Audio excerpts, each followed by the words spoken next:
Good afternoon, everyone, and thank you for the opportunity to moderate this panel.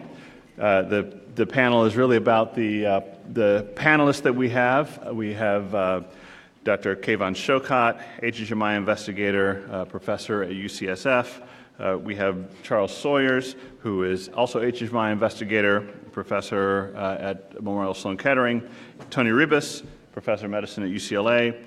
And we will have Nellie Polyak, who literally just landed after a tortuous multi-hour attempt to get here from Boston. And she will be here. She's a professor at Dana-Farber and Harvard Medical School. So it's going to be an exciting panel, lots to discuss.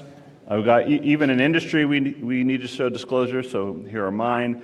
Although this is a panel about the biology of cancer, I'm going to start with a pair of images from the clinical arena. The first one is actually this is a slide that was lifted from 2003, so 15 years ago. I presented the slide when I was finishing my chief residency in medicine at the Mass General Hospital, showing what at that time was the dismal state of cancer therapy, summarizing easily a couple of decades beforehand of the poor and transient response to chemotherapy and our inability in most cases to identify advance those few patients who were going to respond.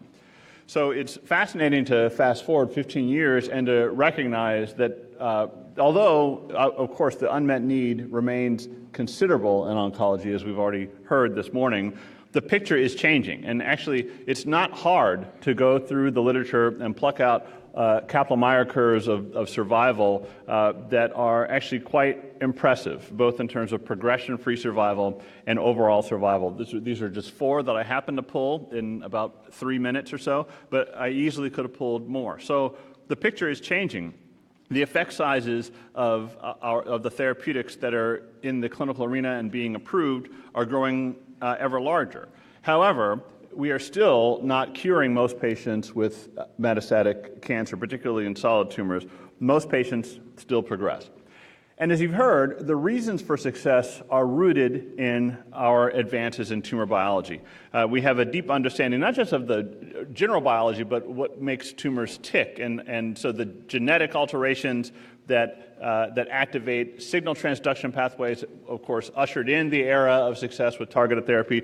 There are various types of targeted therapeutic successes, not just kinase inhibitors, but also metabolic cancer metabolism inhibitors, as amplified by IDH here, cell cycle inhibitors, etc. And of course, the more recent breakthrough that again changed the game was the advent of immune checkpoint blockade, which is not just revving up the T cells to kill the cancer cells better, but really interdicting a mechanism that tumors used to evade immune attack during their evolution. So deeper understanding of tumor biology is one critical point, but equally important has been the ability to identify in the clinical spectrum those patients in whom that targetable biology is operant. And so that in large part is due to the success of genetic profiling of various ways, including gene sequencing, gene panel testing enabled by massively parallel sequencing, but also in the era of immunotherapy testing such as PD-L1. Other readouts of T cell infiltration, mutational load have either already impacted the field or stand poised to impact the field in terms of our ability to get the kinds of waterfall plots shown on the right that are leading to the Kaplan-Meier effects and the outcomes for patients that are so exciting.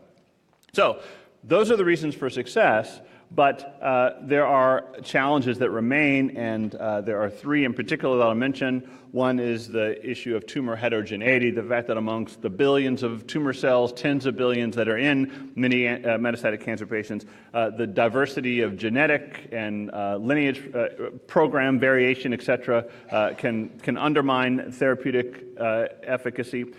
This is strongly related to the challenge of therapeutic resistance, which still plagues most of our treatments, no matter how successful initially.